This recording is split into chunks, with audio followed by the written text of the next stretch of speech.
Not that I don't want you here.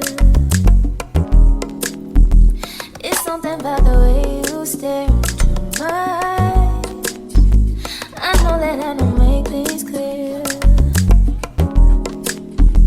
I fall for you every time I try to resist. We can get away, come chase beach views and hey y'all, welcome back to my channel. If you're new here, welcome. If you're a returning subscriber, welcome back. I appreciate you and thank you for turning your post notification bell on so y'all can be notified every time your girl posts and throws up a video. So as y'all know, we're gonna get into episode 2 of Bad Boys LA, Los Angeles. And I'm not gonna hold y'all before we start y'all this episode. This episode is kind of a little bit like sensitive, and I like, even with doing this review reaction, I'm like trying to really be like, you know, I'm not trying to really go too like crazy with it, because I know certain people are gonna get their feelings hurt and stuff like that. So it's like I'm trying to really find the right words to say for this, because this episode really had a lot of people, it was shaking up a lot of shit. Like people was doing stuff that was just like, you know, like real weird. But we're gonna get into it. As y'all know, I got my notes and I got my notes and everything. You already know. We're just gonna get straight into it, and I'm just gonna tell y'all how I feel, my thoughts and stuff like that, and we just gonna get into it. So basically, I put the last thing that we did. We was left off when the last thing we left off, I think, was when they showed Milan and Relly fighting. And that was because Milan still felt a type of way because Dylan's fight. When Dylan was fighting, how Relly B jumped in and started fighting Dylan.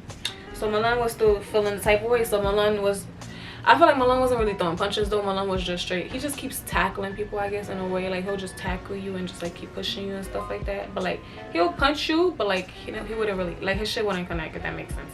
So he was like mostly punching and scratching in my eyes. And then I feel like Relly B though, I feel like when Relly B be fighting, he really be on some catty fighting shit. Like he really be throwing his hands, like I don't know, like he got, you could tell like that nigga side of him come out when he fighting type shit. Like, so he was doing all that, and basically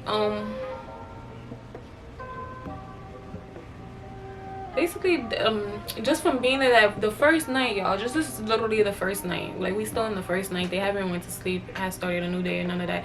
So basically the first night, Relly gets into a whole, like he gets in a fight with like 5 people literally for the first night. So it's just like at the end of the day, like the first night this is all happening, like yo. But yeah, so security stops everything. Natalie lets Dylan know that Milan was fighting for him and very much has his back. So Natalie's telling Dylan, like, this is because of you, like this is happening because of you. Milan is doing this because of you, because he feels the type of way because of what happened earlier. So then Dylan is saying, well, I don't need anybody to fight for me in the confessional and stuff. I'm just like, if you don't need anybody to fight for you, then know how to handle your shit, you know what I'm saying? So Milan was basically fighting for him, and then Gutter was basically agreeing with Natalie, saying, yeah, he's doing that for you, but knowing me, nobody got to do that for me. I could hold my own. So Gutter's talking his shit, like I could do shit. I don't need nobody to hold my shit for me. Like I could do shit my own. Like I want somebody to try me. Like basically Gutter's trying to say he not pussy, and he don't need nobody to fight nothing for him, say shit. So then after that, Anthony felt Milan was throwing off low-key. Anthony just felt like Milan was being low-key, like extra, and just doing stuff just to do stuff at this point. Like Anthony wasn't feeling anybody. I felt like he wasn't feeling nobody. Gotta agree with Natalie, like I said. Yeah, I already skipped all that. Gutter was keeping it loud and clear that he got hands and nobody in the house can try him like Dylan or Kerrion got tried. So yeah, and then once everything calms down, Natalie shows the boys a bunch of fan requests on what a bad boy is supposed to be. So they're getting videos of like different people telling them what a bad boy is supposed to be in their eyes, how they're supposed to act, what they're supposed to do, like how they don't want them acting like the bad girls club. They want them actually being bad boys. They were just saying a lot of stuff like a bad boy is this, a bad boy is that, they boss, they this, they don't take shit from nobody. They was just saying mad like stuff that they feel like what a bad boy is to them. So, and like basically represent the community well. They wanted them to represent the community well, basically. So Gutter felt like they represented a lot of what they Gutter felt like he represented a lot of what the fans were saying, but when it came to others that the fans claimed don't want them in the house, and how straight men are trying to be themselves, but they sign up to be in a house called Bad Boys LA, Los Angeles. So Moolah Moe felt a type of way and was like, nah, I'm about to speak. So he was like, let me speak. He stepped in the middle. He's like, and confirms his sexuality. He's saying like he's not gay, he's not that. He like straight pussy. So he basically like he's saying he's straight, he not gay, he's team straight. And if anyone violates him, he's going to violate back. Like he's trying to make it clear, like he's not on that type of time. But if you don't have to keep, like, I feel like with him, like if that's the type of time he on, like why keep repeating yourself? Why keep making it known? Why keep like voicing that? Like why is that the only thing that you thinking about right now? Like, you know what I'm saying? So it's like he is fake making himself look a little sus. Like I don't think he's gay. I just think like he really has a sexuality issue. Like he's not comfortable being around men that are comfortable with liking other men, if that makes sense. And it's just like, to him, it's just like, it's something like you gotta pick a side. And it's like, you shouldn't even have to pick a side when it comes to stuff like that. It's just like, whatever you like is whatever you like. That's not my business. I don't care what you do in the bedroom. Like, you know what I'm saying? Like, once you're in the bedroom, that got nothing to do with me. So it's just like, that's how I'm looking at the situation. So he was like, and like, yeah, he basically just keep repeating himself about that. So then while Natalie is toasting, Natalie wants to have a toast with the guys. So during the toast, Moolah asks Kerrion, which is Kirk Franklin's son, he's asking him like about his sexuality again. And he says that if he's asking him if he's straight, or if he's on team straight, or if he's on team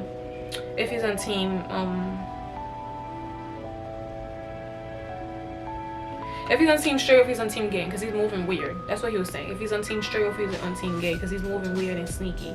And honestly, that part I was confused about, because how is somebody moving sneaky and weird if I feel like they already basically justified it in the beginning what they are. They just don't, like, you know, if anything, you're just being like, you're being extra. Like, he's not being sneaky, you're just trying to be extra, to the point that you're making it seem like he's trying to be sneaky, when in reality he's not being sneaky. Like, he's on a whole show called Bad Boys Los Angeles, and like he even said it himself, like he would try it. So it's like, at the end of the day, I don't think the man is being sneaky. I think the man is just trying like to find a way to like say what he gotta say, but not in a way like to the point he's like put on the spot type shit, or like being forced to do it. So it's like, I feel like that's how he felt like Kerrion felt like in the moment. He probably felt like he was being forced to say his sexuality. And it's like, you can't make anybody just come out when they not ready to come out, especially on TV or like on a show or something. So it's like, that takes time and everything. Yeah, so I just felt like he was just dragging it. Like, it was just like, you don't gotta do all that to find a whole nother man's sexuality. And mind you, they toasting in that point. So it's like, if y'all toasting, why are you so focused on a whole nother man's, you know? Like, it's just like, it didn't make sense to me at this point. So the house has Kerrion's back and could see that he's getting uncomfortable. He's getting OD uncomfortable and really don't have the answer for the question that Moolah is asking him. Like, they all could tell he's getting uncomfortable. They all could tell he don't want to answer the question. Like, so it's like, at this point, it's like he's being forced. And it's like, to me, I feel like that was kind of messed up. Like, that was not kind of messed up. That was messed up all the way, because it's like, you don't treat people like that, because at the end of the day, even if they don't like what you like, it's just like, at the end of the day, what that got to do with you? Like, you get what I'm saying? Like, it don't got nothing to do with you. So then, Gutta is saying, if I'm straight, I don't care what the next man is doing. Like, Gutta was basically screaming. He getting mad. Gutta was with the shits. Like, that's all I'm saying. Gutta wanted to kill somebody at this point. And he just didn't, like, he was just screaming out of anger, because he didn't know what to do. Like, he probably was, like, thinking of mad shit that he went through. And then all that in one. And then him doing that to Kerrion is just like, it just gave him, like, some type of PTSD or something. And he was just going through it. He was tight in that moment. Like, he was really tight. So, their excuse is that they need to know. So, Curtis has said something so stupid. Like, he was just like, oh, their excuse is that they need to know, so that when it comes to playing and shit, they don't go overboard with him. Like, what? Like, if you playing with the next man, that's the first thing you think is to go overboard with him. Like, what does that even mean? Like, if you're playing with the next man, I'm not trying to go overboard with him. Like, oh, it's like, to me, I was just like, wait, like, that don't make no sense to me. I'm like, and then why are you playing with the next man? Like, in my head, why would they even be something that comes to your head? So then Moolah contradicted himself by saying, if you fucking him on a man, stay over there, which is basically saying, like, he don't want anybody that's gay next to him. He don't want anybody that likes the opposite sex next to him. But it's like, at the same time, if you're in a house full of guys that are gay, like, you cannot say stuff like that and divide yourself and then make it a straight and a gay thing, because at the end of the day, it's more of them than y'all. So regardless, they really gonna run y'all out that bitch, because it's like at the end of the day, like when gay people feel offended, they don't play with that shit. Like they, like you could tell, like all the pain, trauma, and everything comes with it. So it's like at the end of the day, especially Anthony was giving him, he was saying anything, literally. He was like using the F word. I'm not gonna say it, but it was just like saying that shit. It was, and then it's like I felt him, because like in the day, a lot of people do die due to people that think like Moolah, and like they feel like, oh, if I'm around them, I gotta do something that is gonna make me feel protected in a way. And it's just like at the end of the day, they're not even worried about you. Like, you get what I'm saying? Like, I don't know. Like, so Anthony was sticking up for Kerrion Curtis's, and then Riley everyone's basically arguing at this point. Kerrion is still in the middle, like, you see where I'm at, nobody's touching me, screaming at Moolah again. You know, he getting loud with Moolah, because now you're getting tight, and he probably get irritated by the question, because he don't want to answer the question in the first place. So it's like at this point he probably get irritated. He probably be feeling like he's being forced to do something he don't want to do. So at this point, Moolah feels a type of way, and he starts punching Kerrion. He ain't do nothing crazy though. Them shits was doo-doo, y'all. Like, and I felt so bad for Kerrion. I didn't feel bad for him because he did fake ethos, but I felt like he ain't deserve that in that moment. Because how you gonna beat me up because I don't want to tell you what I like or my preference, or if I'm straight, gay, this, that. What the fuck that gotta do with you? It's like at this point, bro, like he lost me. He gave me bully vibes. He gave me hater vibes. He just gave me so much, like, I don't know, like it didn't make no sense to me at this point. I was just confused, like why he even punched him. And then Kerrion that ass started leaking, and I'm guessing because he probably got sensitive now, because honestly them hits was really nothing, bro. I'm not gonna hold you. It's like you can tell when a nigga do something like that, because they know they're not trying to get beat up. Because why are you hitting the man? Because he's not trying to answer a question. Like, relax, like relax. He just wanted to show his little fighting skills real quick, which is cute. We get it, but it's like at the end of the day, that was not needed in that situation at hand. It was not needed. It's because it was not needed. So Kerrion is screaming, we eat those. Like he was tight, we eat those. Like he's tight. Like if you're from New York, you know, if you're from New York, I feel like if you're from anywhere, some people, like when they get tight and they feel like they got violated in the situation, they gonna be like, we eat those. Like we eat those. Like you ain't just do nothing. What the fuck? You ain't do shit. Like, you know, you ain't do nothing. But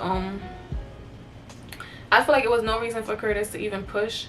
So okay, so while this is happening, y'all, Curtis swears he did not square up with Kerrion. But mind you, y'all, Kerrion, I think Kerrion pushed him. They was facing each other. Kerrion pushed him and Curtis started squaring up. So at the end of the day, Curtis knew what he was doing. Curtis was about to jump in for his friend, which is cute. But at the end of the day, you do not jump people just because your friend is in a situation and you feel like he right, when in reality everybody's saying he's wrong. You know what I'm saying? Like I feel like in that situation Curtis was weird, because it's like, why would you even try to jump him? And it's like, y'all not even, ain't nothing going on between y'all two, so what the fuck, y'all not even going back and forth or nothing. So at this point, why would you even jump in talking about because he pushed him or something, or he slapped his face or something? That nigga's a liar. But it's cute though. They cute on that show, because it's like they really doing like little girl shit. And it's like at the end of the day, they not putting it on for the straight guys. They really not. They should have got better people for the straight guys. People that are more comfortable with their skin. People that know, like, for a fact their confidence is not gonna fuck none of this shit up. Like, and even if a nigga try to talk to me, you still can't get this. Like, you know what? Like, come on, bro. It's like some of y'all niggas really gotta get out your mental state where y'all feel like another guy can't like y'all. Pause. But it's like at the same time, how you gonna tell the next man that he can't like you, or the next man what he could like and what he cannot like? So it's like little stuff like that. When Curtis did that, Milan felt type of way, obviously. He came to Captain save a whole nother situation, and he ended up hitting Curtis, and Curtis felt type of way. But you know, Curtis deserved that, because Curtis didn't have to try to sneak what's his name again, Kerrion, like that. So basically it's like they trying to put an invisible line between straight and gay, and it's like at the end of the day, you cannot do that in a house called Bad Boys LA, and the main people in the house are gay. Like you cannot do that. You cannot put invisible line, but like this is the straight people and this is the gay people. Like they don't make no sense. So Gutta got real emotional over that question, and he kept going over the question. He kept getting tight, and he was like, he felt like Kerrion was being forced to answer the question. He said you can't force a person to just answer the question, just come out and tell them if you're gay or not. It's nobody's business. Anthony is screaming because he was pissed. They was asking like a person that didn't claim that he was either straight or gay. Like they kept asking him the same question. It's like they just kept asking that question that didn't make no sense. It's like whether or not they have a problem with it, more of them. It's like rather not if they had a like, it's like either way there's more gay people in the house than straight people, so it's like it don't matter if you have a problem with it. That's what Anthony felt like. He's like basically it's more of us than y'all, so does it really matter if y'all have a problem with it? And Natalie in production was trying to come, like y'all know these is men, so it's like it's hard for them to get, like it takes a minute for the production and probably Natalie to calm them down, so they trying to calm them down and everything. And they'll be a little harder than females, because you know females is a little bit more like thingy, even though these females be crazy too, but men be a whole different story. So Natalie is saying it's okay for Milan to ask questions. She not picking sides, and she understands where Gutta, Anthony, Milan, and the rest of the house is coming from, due to the fact that Flo was the first Bi Girls Club on her episode, on her season, to come out as a Black woman. And yeah, I get it, but in that moment I don't even think they really care about what the fuck Natalie was saying. Like, and I get it, but it's like, yeah.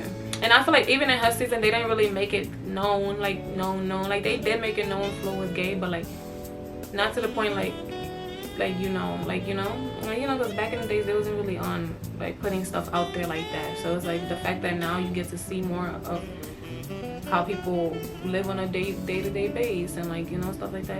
I felt like it was not necessary what Milan was asking.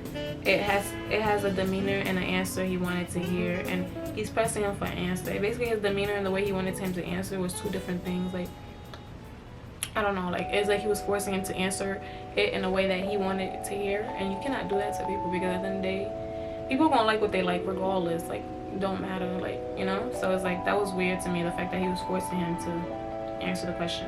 During speech time, Gutta is really emotional because he feels like straight men don't understand what gay men go through on an everyday basis, which is, I mean, yeah, that's true, because I know they go through a lot, like especially if you're a gay man, like back in the days type shit, people used to put you through a lot. And it's like I never understood that, because it's like at the end of the day, how you gonna treat somebody wrong for what they love and who they love, and like, I don't know. Okay, so I put, like, this is my own opinion, I put questions like that brings out a lot of emotions that some people don't need to deal with all at once. You never know the trauma, struggle, their coming out story, especially if you just met them and that person. If you just met that person, you don't know them like that. That's my own opinion. Natalie's asking Kerrion how he feels, and he's basically saying it is what it is. It's going to be smoke all season, because he felt a type of way. Obviously he won't feel a type of way if his mouth is leaking for no fucking reason, just because he didn't want to answer a question that he wasn't comfortable with answering. So the episode mainly just covered them in the house. They didn't really do much. Like, this is basically still the first night. So the next episode they show a preview of a fight with the baby. I guess they was all at the same place at the same time with the baby when that was happening, so they had caught that part. And these are my thoughts on the episode. I have put a little side note on what I thought on this episode. This episode was honestly, to me, was okay. It wasn't like but I feel like the first episode was good because it obviously was the first episode, so it was the premiere and it was exciting. And then the second episode actually you start seeing people's true characters and stuff like that, and then you start really realizing who you're gonna really enjoy watching the season and who you're not really gonna enjoy watching during the season, I guess. So I put Moolah went on a show called Bad Boys Club, so he should have knew it would have been gay people on it, and he should have never signed up for it. If that's the type of person he is, that's the type of crazy mindset, whatever, like that's the type of, like, that's how I feel. Like, it's like, why are you on a show with people like that? If you not people like that, why are you on a show with people that you think are gonna, like, I don't know, it's just weird. And he kept repeating himself too much. A man who don't care just don't care. Honestly, like, if you don't care, you just don't care. Like, honestly, yeah, that was really the big thing for this episode, was the fact that he was trying to divide a straight and gay line, and I didn't feel like that was right, especially if you gotta punch or hit somebody to prove a point. It's like, you're not really proving a point at this point, you're just being a bully. I just felt like he was being a bully. But yeah, this is episode 2. I hope you guys enjoyed this video. I'm gonna be back with episode 3 when it drops next week. Yeah, so I hope you guys enjoy, and y'all can leave your comments too. Let me know how y'all feel. Let me know yeah, if y'all want to add on some more stuff. And yeah, I'm gonna see y'all next week. Later, y'all. Like, comment, and subscribe, okay? Like, comment, and subscribe. Bye.